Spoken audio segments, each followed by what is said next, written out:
Praise the Lord everyone, God bless you all. परमेश्वर आपको बहुत सारी बरकतें और बहुत सारी आशीषें मसीह में दे चुके हैं और हम परमेश्वर का धन्यवाद करते हैं। आज का ये सुंदर दिन हमें परमेश्वर ने दिखाया है, क्योंकि परमेश्वर हर दिन हमें संभाल करके रखते हैं, है ना। तो परमेश्वर का धन्यवाद करते हैं परमेश्वर कि सच में परमेश्वर आपने हम लोगों को, परमेश्वर हम मूर्खों को परमेश्वर आपने चुना और अपने राज्य में बुलाया और आपने स्वर्ग राज के हमें वारिस बनाया। परमेश्वर इस बात के लिए हम धन्यवाद करते हैं, परमेश्वर के उपकारों के लिए। जैसे दाऊद कहता है कि परमेश्वर के जो उपकार हैं वो हमारे ऊपर इतने हैं कि हम उनको गिन भी नहीं सकते। और दाऊद कहता है कि परमेश्वर के किसी भी उपकार को मत भूलना, है ना। सच में उसके उपकार जो हम हर दिन अब सांसें ले रहे हैं, जीवित हैं, चल रहे हैं, फिर रहे हैं, ये भी परमेश्वर के क्या है, ये उपकार हैं। कलीसिया हमेशा उसके उपकारों के लिए उसका धन्यवाद किया करो कि सच में वो महान परमेश्वर जो सर्वशक्तिमान है, उसने हमें चुनकर अपने राज्य में बुलाया है। तो आज की जो शिक्षा है कलीसिया, आज का जो वचन मुझे ऐसे परमेश्वर ने दिया है कि सच में परमेश्वर बहुत महान परमेश्वर है। और जब परमेश्वर ने आदम को बनाया, है ना, तो आदम को बनाया तो परमेश्वर ने उसे नॉर्मल नहीं बनाया था ना। तो जैसे परमेश्वर ने जगत की सृष्टि की, हम देखते हैं उत्पत्ति की पुस्तक में कि जैसे परमेश्वर ने जगत की सृष्टि की तो लिखा है सब कुछ वचन के द्वारा बना। सब कुछ जो कुछ है हम देखते हैं, आकाश है, पृथ्वी है, समुंदर है ना, जीव जंतु, पेड़ पौधे, सब कुछ कैसे बना, वचन के द्वारा। लेकिन मनुष्य कैसे बनाया परमेश्वर ने? मनुष्य को परमेश्वर ने अपने हाथों से लिखा है बनाया। अपने हाथों से परमेश्वर ने मनुष्य को बनाया और लिखा है कि मनुष्य ऐसे जीवित प्राणी, अपनी सांस, लिखा है परमेश्वर ने कि मनुष्य के अंदर जब मिट्टी का एक पुतला परमेश्वर ने बनाया, है ना, और लिखा है उसमें अपनी सांस को परमेश्वर ने डाल दिया, है ना। और हम पढ़ते हैं, अगर हम तीमुथियुस की बुक में पढ़ते हैं तो लिखा है कि संपूर्ण पवित्र शास्त्र परमेश्वर की प्रेरणा से रचा गया। तो वहाँ पर भी ऐसे अगर हम ओरिजिनल बाइबल में पढ़ते हैं तो लिखा है कि वो वचन परमेश्वर का सांस पाया हुआ वचन है। वो जो सांस परमेश्वर ने आदम के अंदर डाली, वो सांस परमेश्वर ने इन वचनों के अंदर डाली। तभी इब्रानियों के पुस्तक में लिखा है 4:12 में कि परमेश्वर का वचन जीवित है, प्रबल है और दो धारी तलवार से भी क्या है, चोखा है। तो सच में हम देखते हैं कि अगर परमेश्वर का वचन जीवित है तो जो कोई मुर्दा भी इस वचनों को सुनता है, बीमार इन वचनों को सुनता है और इन पर विश्वास करता है, तो वो क्या होता है, जी उठता है ना। तो इससे हमें पता चलता है कि परमेश्वर की ये सच्चाई है कि जैसे परमेश्वर ने एक मिट्टी के पुतले में सांस डाली, ऐसे ही परमेश्वर ने इन पवित्र वचनों में भी क्या डाली है, सांस। तो हम देखते हैं कि जब परमेश्वर ने आदम को बनाया तो एक का हम 26 पढ़ते हैं तो यहाँ पर लिखा, फिर परमेश्वर ने कहा हम मनुष्य को अपने स्वरूप के अनुसार अपनी समानता में बनाए, है ना। यहाँ पर अगर हम शब्द का इस्तेमाल हुआ है तो इसका मतलब यहाँ पर परमेश्वर अकेला नहीं है, यहाँ पर पिता, पुत्र, पवित्र आत्मा की बात हो रही है। पिता, पुत्र और पवित्र आत्मा। तो इसलिए परमेश्वर ने कहा कि हम मनुष्य को अपने स्वरूप के अनुसार अपनी समानता में बनाएं और वे समुद्र की मछलियों और आकाश के पक्षियों और घरेलू पशुओं और सारी पृथ्वी पर और सब रेंगने वाले जंतुओं पर जो पृथ्वी पर रेंगते हैं अधिकार रखें। तो कैसा परमेश्वर ने बनाया था कि सब पर, समुद्र की मछलियों पर, आकाश के पक्षियों पर, घरेलू पशुओं पर और सारी पृथ्वी पर और सब रेंगने वाले जंतुओं पर। हम देखते हैं कि परमेश्वर ने अधिकार रखने वाला मनुष्य बनाया था, है ना, ऐसे नॉर्मल नहीं, उसको परमेश्वर ने ऐसे अधिकार रखने के लिए बनाया था कि सच में ये सब चीज़ों पर क्या रखे, अधिकार रखे। तो हम देखते हैं कि इसमें सारे समुद्र की मछलियां भी आती हैं, आकाश के पक्षी भी आते हैं, पृथ्वी भी आती है और पृथ्वी पर रेंगने वाले जंतु भी आते हैं, है ना। तो हम देखते हैं कि कैसे जो रेंगने वाला जो सांप था वो कैसे औरत के पास गया और औरत को उसने क्या किया, बहकाया।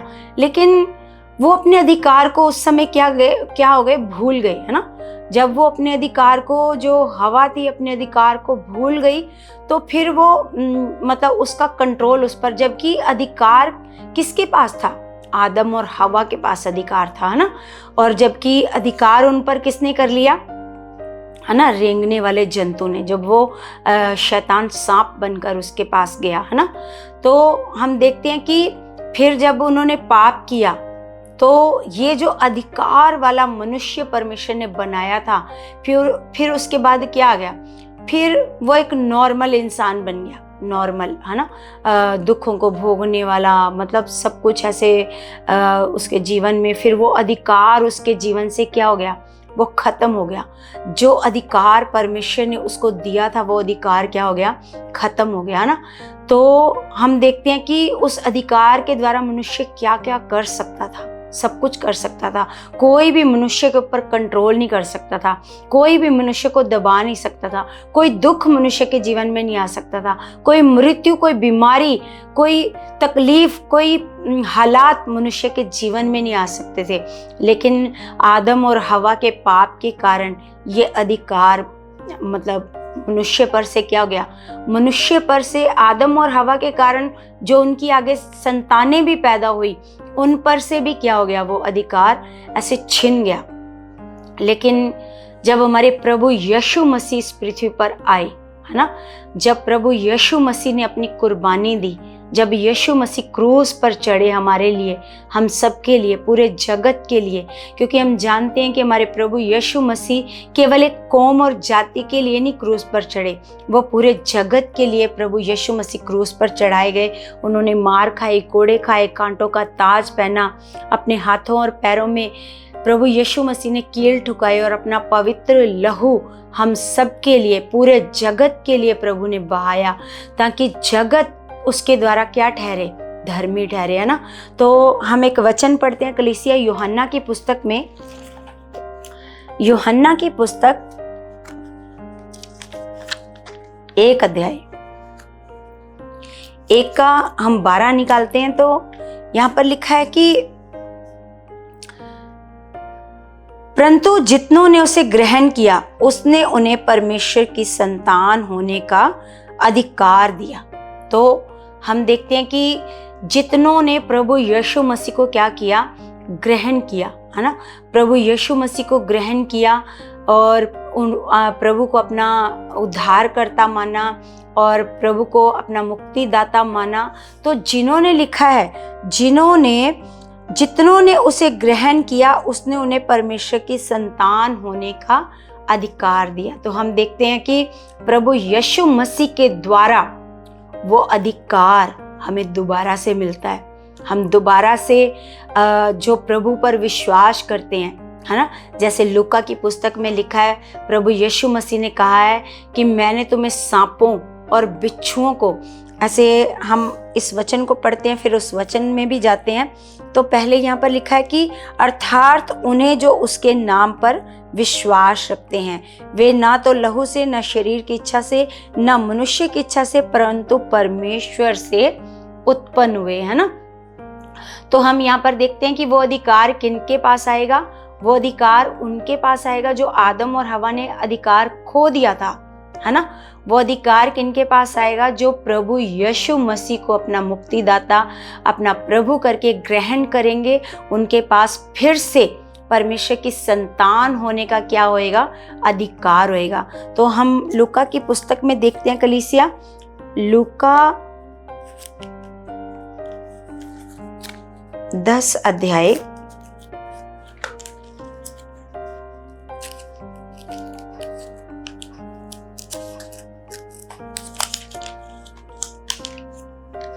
10 10:17 में लिखा है कलीसिया कि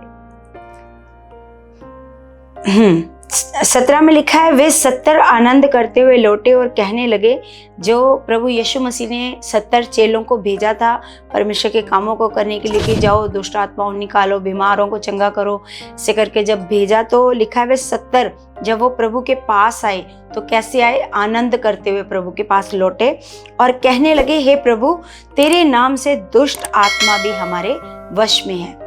अब जैसे हमारे पास एक अधिकार है ना, हमें प्रभु यीशु मसीह के नाम से क्या मिलता है? अधिकार मिलता है। तो ऐसे ही प्रभु ने जब इन चेलों को भी अधिकार दिया तो चेले आकर ऐसे आनंद के साथ कह रहे हैं कि प्रभु तेरे नाम से दुष्ट आत्मा भी अब क्या है? हमारे बस में है। जैसे कलीसिया, जैसे हम भी जब परमेश्वर के कामों को करते हैं, परमेश्वर की सेवा को करते हैं, तो हम देखते हैं कि किसी के अंदर चाहे कितनी भी खतरनाक दुष्ट आत्मा हो, चाहे वो सालों से उसके अंदर काम कर रही हो, लेकिन जब हम एक नाम बोलते हैं यीशु नाम में, है ना, तो जब हम यीशु नाम में कमांड करते हैं तो वो दुष्ट आत्मा क्या होती है? वो दुष्ट आत्मा छोड़कर चली जाती है, क्योंकि वो एक अधिकार है हम लोगों के पास कि हम यीशु नाम में जैसा बोलते हैं वैसा हो जाता है। तो आगे लिखा है कि वे 70 आनंद करते हुए लौटे और कहने लगे, हे प्रभु तेरे नाम से दुष्ट आत्मा भी हमारे वश में है। उसने उनसे कहा, मैं शैतान को बिजली के समान स्वर्ग से गिरा हुआ देख रहा था। देखो मैंने तुम्हें सांपों और बिच्छुओं को रौंदने का अधिकार दिया है और शत्रु की सारी सामर्थ पर अधिकार दिया है। अब क्या मिल गया हमें? फिर से वो अधिकार, जो अधिकार आदम और हवा को दिया था परमेश्वर ने, है ना, अब हमें प्रभु यीशु मसीह पर विश्वास करने से वो अधिकार क्या है? हमें वो फिर से मिल गया। तो लिखा है तो भी इससे आनंदित मत हो कि आत्मा तुम्हारे वश में है, परंतु इससे आनंदित हो कि तुम्हारे नाम स्वर्ग पर लिखे हैं, है ना। तो इस बात से ऐसा परमेश्वर प्रभु यीशु मसीह ऐसे कह रहे हैं कि इस बात से ज़्यादा ऐसे खुश होने की ज़रूरत नहीं है। इस बात से खुश हो कि अब जो तुम्हारे नाम है वो कहाँ लिखे गए हैं? वो स्वर्ग में लिखे गए हैं ना। तो कलीसिया, जैसे हमें प्रभु ने बताया, हमारे परमेश्वर ने बताया कि वचनों के द्वारा कि अब जो अधिकार है वो हमारे पास है। अब हमें दुखों में रहने की आवश्यकता नहीं है, हालातों में रहने की आवश्यकता नहीं है। हमारे पास एक अधिकार है हालातों को उखाड़ने का, दुखों को, बीमारियों को उखाड़ने का। अब हम कौन है ये पहचानने की ज़रूरत है ना। हमें उन्हीं दुखों में ऐसे रोते रहने की ज़रूरत नहीं है, दुखी रहने की ज़रूरत नहीं है कि हमारा परमेश्वर कब सुनेगा, हमारा परमेश्वर क्यों नहीं करता। लेकिन परमेश्वर ने कहा, मैंने तुम्हें अधिकार दे दिया है, अब क्या करो? उस अधिकार का तुम क्या करो? इस्तेमाल करो, है ना। तो अब जो लोग अधिकार का इस्तेमाल करते हैं वो दुखों से, हालातों से, बीमारियों से क्या हो जाते हैं? आज़ाद हो जाते हैं। लेकिन जिनको अभी तक इस अधिकार का पता ही नहीं चला कि प्रभु यीशु मसीह पर विश्वास करने से हमें क्या मिला है ना, हमें क्या मिला है? हमें एक अधिकार मिला है कि हम सांपों को, बिच्छुओं को, हालातों को, बीमारियों को भी क्या कर सकते हैं? रौंद के अपने जीवन से आउट कर सकते हैं, है ना। क्योंकि अब हम नॉर्मल नहीं है कलीसिया, है ना, कि हम नॉर्मल लोग नहीं है, हम अधिकार पाए हुए लोग हैं, है ना। तो सच में कलीसिया कि परमेश्वर अपने वचनों से हमें क्या देता है? हमें दलेरी देता है ना। हमें बताता है कि मैंने तुम्हें क्या दिया है? अधिकार दिया है। और अधिकार नॉर्मल नहीं है, लिखा है शत्रु के पास जितनी पावर है ना। शत्रु हम जानते हैं कि दुष्ट ऐसे कर सकता है ना। दुष्ट एक्सीडेंट करवा सकता है, दुष्ट किसी को बीमारी में मरवा सकता है, दुष्ट किसी को नशे में मरवा सकता है। तो वो कुछ भी कर सकता है ना, उसके पास पावर है।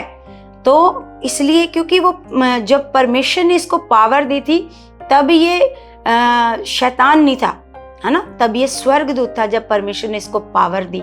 लेकिन अब ये शैतान बन गया, बेईमान बन गया। तो परमेश्वर ने अपनी पावर को उससे छीना नहीं है, लेकिन हमें जो प्रभु यीशु मसीह पर विश्वास करते हैं, तो परमेश्वर ने कहा, मैंने तुम्हें शत्रु की सारी सामर्थ पर क्या दे दिया है? अधिकार। अब शैतान हमारा एक बाल भी टच नहीं कर सकता, है ना, हमें छू भी नहीं सकता। हमारे जीवन में मान लो कोई भी हालात है तो हमारे पास एक अधिकार है विश्वास से उस हालात को उखाड़ने का। कोई रोग आ गया, कोई बीमारी आ गई, कोई तकलीफ आ गई, कोई चिंता आ गई, कोई परेशानी आ गई, तो हमारे पास एक अधिकार है कि यीशु के नाम से हम उसको क्या कर सकते हैं, उखाड़ के अपने जीवन से फेंक सकते हैं। जैसे प्रभु ने हमें सिखाया है कि तुम विश्वास से अगर इस पहाड़ को कहोगे उखड़ और समुद्र में जा, और अपने मन में संदेह नहीं करना, क्या करना है, विश्वास करना है कि जो मैं कहता हूं वो हो जाएगा। क्योंकि ये भी अधिकार हमें किसने दिया है, हमारे प्रभु ने दिया है। तो आज सच में कलीसिया, आज जब ऐसे मैं परमेश्वर से ऐसे प्रार्थना में बैठी थी तो परमेश्वर ने मुझे इन वचनों के बारे में बताया कि देखो कि जितनों को मैंने चुना है अब वो लोग नॉर्मल नहीं है ना। अब उनके पास एक पावर है, एक अधिकार है कि वो अपने मुंह से जो बोलेंगे अधिकार के साथ वो उनके जीवन में हो जाएगा, है ना। तो सच में कलीसिया, अब हमें पहचानने की ज़रूरत है कि अब हम नॉर्मल लोग नहीं है ना। और शैतान ये कोशिश करेगा, आपकी बुद्धि को बंद रखेगा कि आपको ये बात पता ही ना चले। क्योंकि जब आपके ऊपर हालात आता है तो आप सब कुछ भूल जाते हो। क्यों? क्योंकि आपकी बुद्धि के ऊपर कौन कंट्रोल कर लेता है, शैतान। आप भूल जाते हो कि मेरे पास एक अधिकार है। चाहे आपका नॉर्मल सिर दर्द हो रहा है, नॉर्मल पेट दर्द हो रहा है, या कोई खतरनाक रोग है, सबके ऊपर क्या है, हमारे पास एक अधिकार है। जब हम छोटे छोटे हालातों में अधिकार का इस्तेमाल करते हैं तो हमें पता चलता है हाँ कि ये काम हो रहा है, मेरे बोलने से ये काम हो रहा है, तो हम फिर क्या करते हैं, हम बड़े से बड़े हालातों में भी क्या करने लग जाते हैं, विश्वास करने लग जाते हैं ना। तो सच में कलीसिया, हम परमेश्वर का धन्यवाद करते हैं, परमेश्वर के इस बड़े उपकार के लिए, परमेश्वर के इस बड़े प्रेम के लिए, परमेश्वर की इस बड़ी दया के लिए जो परमेश्वर ने हम पर किया। क्योंकि परमेश्वर, हम जानते हैं कि हम इस योग्य नहीं थे। हमने तो सिर्फ क्या किया, अपने प्रभु यीशु मसीह पर क्या किया, विश्वास किया, है ना। और इस विश्वास से परमेश्वर ने हमारे पर क्या की, दया की, है ना, और हमारा उद्धार किया। और हमें एक अधिकार से हमें परमेश्वर ने क्या किया, ब्लेस किया है। तो मैं परमेश्वर का धन्यवाद करती हूँ इन वचनों से। और कलीसिया, मैं विश्वास करती हूँ आप सब लोगों के लिए कि आप भी अपने इस अधिकार को पहचान चुके हो। आज जितने परमेश्वर के बच्चे हालातों में पड़े हैं, दुखों में पड़े हैं, बीमारियों में पड़े हैं, वो विश्वास से कहें, अपने अधिकार को इस्तेमाल करें। चाहे गरीबी के श्राप हैं, चाहे संतान नहीं हो रही, कोख बंद है, आप विश्वास से कहें यीशु के नाम से कि जो आप चाहते हो, बोलो मेरे जीवन में हो चुका है। विश्वास से बोलो कि गरीबी का श्राप उखड़ चुका है ना। निसंतान का जो श्राप है वो उखड़ चुका है यीशु मसीह के नाम से। क्लेशों के जो श्राप हैं वो उखड़ चुके हैं यीशु के नाम से। बीमारियों के जो श्राप हैं वो उखड़ चुके हैं यीशु के नाम से। आप अधिकार से उसको ऐसे कहो कलीसिया। और मेरा विश्वास है आप इस वचन को आज समझ चुके हो कि सच में हमारे पास जो अधिकार है वो नॉर्मल नहीं है। शत्रु की सारी सामर्थ पर क्या है, हमारे पास अधिकार है ना। तो मेरा विश्वास है इन वचनों से आपको बहुत सारी ब्लेसिंग मिली है, बहुत सारी समझ आई है। परमेश्वर आपको बहुत सारा ब्लेस कर चुके हैं, बहुत सारा बढ़ा चुके हैं। बुद्धि में, समझ में, ज्ञान में आप बढ़ चुके हो यीशु के नाम से। और उस अधिकार को आप इस्तेमाल करने वाले बन चुके हो यीशु के नाम से। और कलीसिया, आप इस चैनल को ऐसे लाइक करो, सब्सक्राइब करो, और ज़्यादा से ज़्यादा इस चैनल को आप आगे से आगे शेयर करो, ताकि परमेश्वर का ये जो ज्ञान है, जो परमेश्वर हमें देता है, चाहे परमेश्वर हमें प्रार्थना के द्वारा देता है या फिर परमेश्वर वचन पढ़ने के द्वारा हमें ये ज्ञान देता है परमेश्वर, तो सच में परमेश्वर आपको भी, परमेश्वर क्या करे, ये जो आप इस्तेमाल आपको करे परमेश्वर। और आप इस चैनल को भी शेयर करो, ताकि ये जो ज्ञान है परमेश्वर का, ये आगे से आगे लोगों तक जाए और लोगों के पास भी परमेश्वर की ब्लेसिंग आए, और परमेश्वर के बच्चे हमेशा बढ़ते जाएं, और कोई भी बीमार ना रहे, कोई भी गरीब ना रहे। परमेश्वर के बच्चे हैं तो वो देखने से पता चले कि सच में ये परमेश्वर की संतान है ना। तो मेरा विश्वास है आप ऐसा कर चुके हो यीशु के नाम से। हम सब अपने हाथों को उठाते हैं कलीसिया, सब अपने मनों को परमेश्वर की ओर लगाते हैं। धन्यवाद मेरे खुदा, धन्यवाद परमेश्वर, मैं आपका धन्यवाद करती हूँ आपके बड़े उपकारों के लिए मेरे परमेश्वर, आपकी बड़ी दया के लिए, आपके बड़े प्रेम के लिए मेरे परमेश्वर जी, जो आप हमें इन वचनों के द्वारा हमेशा आप दलेर करते हो, आप सिखाते हो परमेश्वर। आज आपने हमें अधिकार के बारे में बताया कि खुदावंद आपने हमें क्या अधिकार दिया मेरे परमेश्वर जी।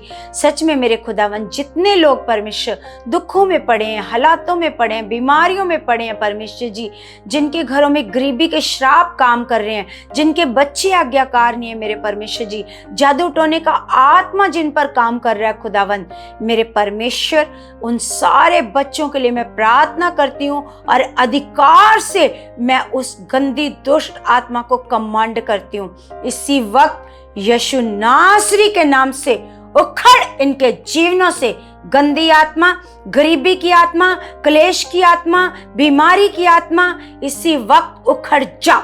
जादू टोने की आत्मा, इसी वक्त उखड़ जा यीशु मसीह के नाम से।